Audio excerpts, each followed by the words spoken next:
పెద్ద ఎత్తున మనందరి అదృష్టవశాత్తు బయటికి రాకుండా పట్టుబట్టడం అనేది అదృష్టం అయితే వాళ్ళ దాంట్లో ఉన్నటువంటి లావాదేవీలు జరిపినటువంటి సంస్థలు వ్యక్తులు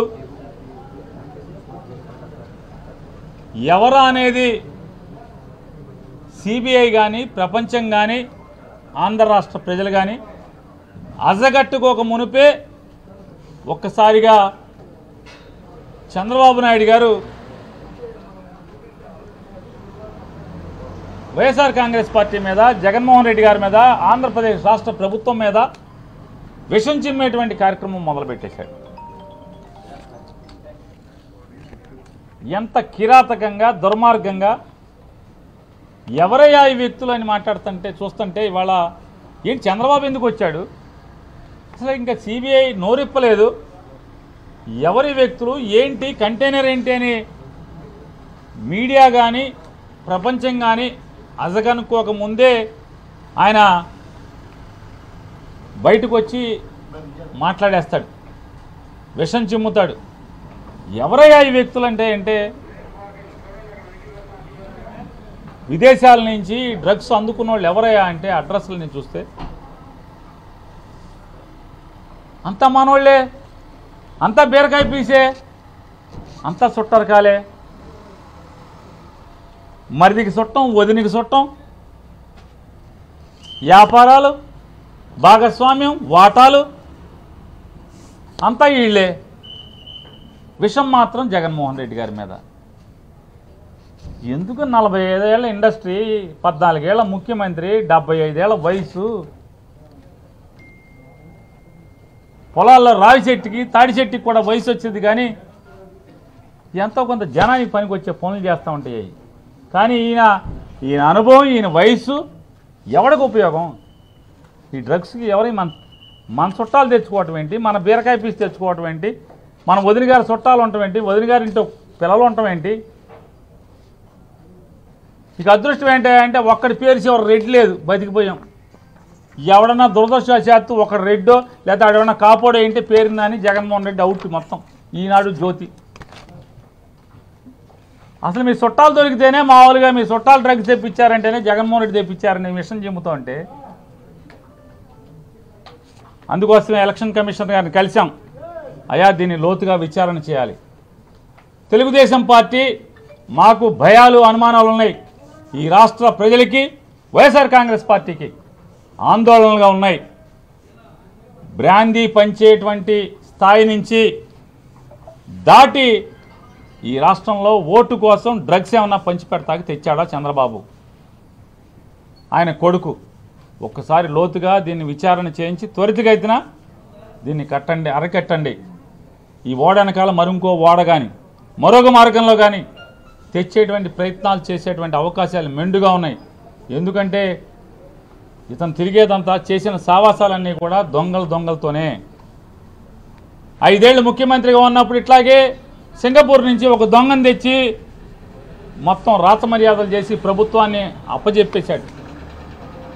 కొత్త అల్లుడిలాగా మర్యాదలు చేసేవాడు, అతన్ని అడ్డం పెట్టి ఇవాళ అదే సింగపూర్ మంత్రి జైల్లో ఉన్నాడు.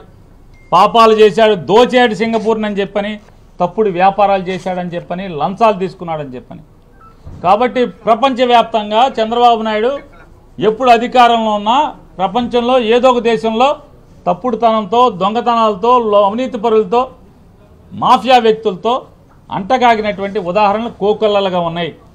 కాబట్టి అతనుకున్నటువంటి పరిచయాలలో ఈ రకమైనటువంటి దిగజారి, అంటే రాజకీయాల కోసం ఎంతకైనా దిగజారేటువంటి, తండ్రి లాంటి మామని పొడిచినాడు, బావమరిదిని కాళ్ళు పుచ్చుకు లాగినాడు, వదిన గారిని తోడల్లుణ్ణి మోసం చేసినాడు, ఒకే కడుపున పుట్టినటువంటి సొంత తమ్ముడిని వంచన చేసినటువంటి, అంటే రాజకీయాల కోసం ఎవడినైనా ఎంతకైనా నమ్ముకున్న వాళ్ళని కూడా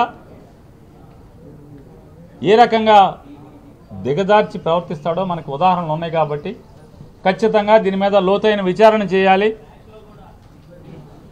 మళ్ళీ ఈ ఎన్నికల్లోపు వీళ్ళు డ్రగ్స్ తెచ్చి జనాల మీద వదిలి పంచిపెట్టకుండా ఓటు కోసం ఏమైనా చేసేటువంటి దిగజారే ప్రవర్తన చేయకుండా అరికట్టాలని చెప్పిన ఎలక్షన్ కమిషనర్ గారిని కోరటం జరిగింది. ఆయన తప్పకుండా కేంద్ర ఎన్నికల కమిషనర్ గారి ద్వారా కేంద్ర సంస్థలన్నీ కూడా విచారణ సంస్థలన్నీ కూడా అలర్ట్ చేసి అటువంటి పాపాలు జరగకుండా చూస్తానని చెప్పి ఆయన చెప్పారు.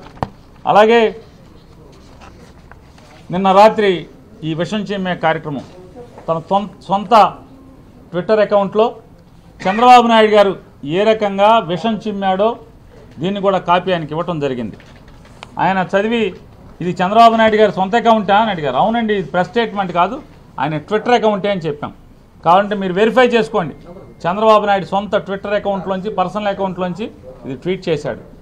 ఈ రకంగా ట్వీట్ చేయడం అనేది మోడల్ కోడ్ ఆఫ్ కాండక్ట్ ఏదైతే ఎన్నికల నియమావళి అనుసరించి ఇది తప్పుడుతనం. ఇది క్లియర్గా మోడల్ కోడ్ ఆఫ్ కాండక్ట్లో చెప్పింది. ఎక్కడా కూడా నిందలేయటం కానీ ఆధారాలు లేకుండా రాజకీయ ప్రత్యర్థుల మీద రాజకీయ వ్యతిరేకుల మీద తప్పుడు ప్రకటనలు కానీ నిందారోపణలు కానీ చేయకూడదు. చేస్తే మోడల్ కోడ్ ఆఫ్ కాండక్ట్ కింద వస్తారు అని చెప్పని మోడల్ కోడ్ ఆఫ్ కాండక్ట్లో కూడా ఉంది. కాబట్టి దీన్ని వెంటనే విచారణ చేసి ఇటువంటి మోడల్ కోడ్ ఆఫ్ కాండక్ట్ ఉండగా ఇటువంటి తప్పుడు ప్రకటనలు చేసినటువంటి చంద్రబాబు నాయుడు గారి మీద క్రిమినల్ చర్యలు తీసుకోవాల్సిందిగా అని చెప్పని వారిని రిక్వెస్ట్ చేశాం. వారు కూడా తప్పకుండా దీని మీద ఎంక్వైరీకి ఆదేశిస్తాను, విచారణ చేసి దాని కింద వస్తే కనుక తగు చర్యలు తీసుకుంటామని చెప్పని కూడా ఎలక్షన్ కమిషనర్ గారు చెప్పారు, స్టేట్ ఎలక్షన్ కమిషనర్ గారు. అలాగే నిన్న కూడా వైఎస్ఆర్ కాంగ్రెస్ పార్టీ తరఫున చంద్రబాబు నాయుడు గారు సతీమణి గారు పురంధేశ్వరి గారు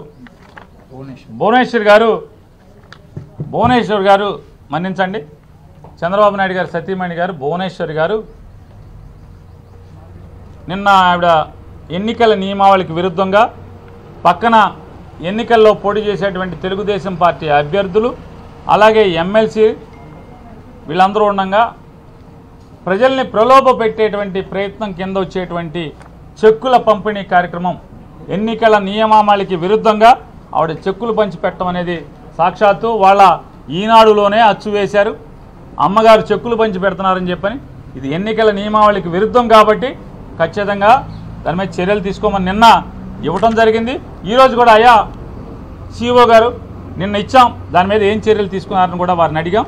నేను జిల్లా కలెక్టర్లకి సంబంధిత జిల్లా కలెక్టర్కి రాస్తున్నాను, రాసి ఖచ్చితంగా ఎన్నికల నియమావళికి విరుద్ధంగా దాంట్లో చెక్ ఇవ్వటం అనేది పొరపాటు, చెక్ ఇవ్వటం అనేది కరెక్ట్ అయితే కనుక చర్యలు తీసుకోమని చెప్పని కూడా కలెక్టర్లకి ఆదేశాలు జారీ చేస్తాను సంబంధిత కలెక్టర్ అని కూడా వారు చెప్పడం జరిగింది.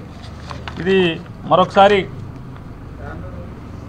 అలాగే ఈనాడు పేపర్లో ఇవాళ దుర్మార్గంగా కిరాతకంగా వైజాగ్ డ్రగ్స్ గురించి ఒక బ్యానర్ ఐటమ్ పెద్ద హెడ్లైన్స్తో రాయటం జరిగింది. దానిలో అంతా కూడా నల్ల ఇంకుతో రాసే నల్ల సిరాతో రాసే వార్త కంటే కూడా విషాన్ని ఉపయోగించి జగన్మోహన్ రెడ్డి గారి మీద విపరీతమైనటువంటి ద్వేషంతో కూడిన విషం అనే సిరాతో రాసినటువంటి వార్త ఎన్నికల కోడ్ ఆఫ్ కండక్ట్ కింద మోడల్ కోడ్ ఆఫ్ కండక్ట్ కింద వస్తుంది. అది బేస్లెస్ ఎలిగేషన్స్ ఈ రాష్ట్ర ప్రభుత్వానికి వైఎస్ఆర్ కాంగ్రెస్ పార్టీకి మా నాయకుడు జగన్మోహన్ రెడ్డికి ఆపాదించేట్టుగా కిరాతకమైన వార్తలు ప్రజల్లో ఇమేజ్ డ్యామేజ్ చేసేట్టుగా ఈనాడు తప్పుడు వార్తలు రాస్తుంది. కాబట్టి ఈనాడు మీద కూడా చర్యలు తీసుకోమంటే దానికి కూడా చెప్పాం. అంటే ఆయన ఎలక్ట్రానిక్ మీడియా మీద గైడ్లైన్స్ ఉన్నాయి కానీ ప్రింట్ మీడియా మీద లేదు అంటే వారికి కూడా చెప్పాం. మేము ఒక ఉత్తరం మీకు ఇస్తామండి, రిప్రజెంటేషన్ ఇస్తాం, మీరు ఢిల్లీలో ఉన్నటువంటి ప్రధాన ఎన్నికల అధికారికి కూడా రాయండి. వారి ఊహలో లేకపోతే ఎలక్షన్ కమిషన్ యొక్క ఉద్దేశంలో టీవీల్లో మాత్రమే తప్పుడు వార్తలు వస్తాయి, పేపర్ వాళ్ళు చాలా బుద్ధిమంతులు అనుకుంటున్నారేమో.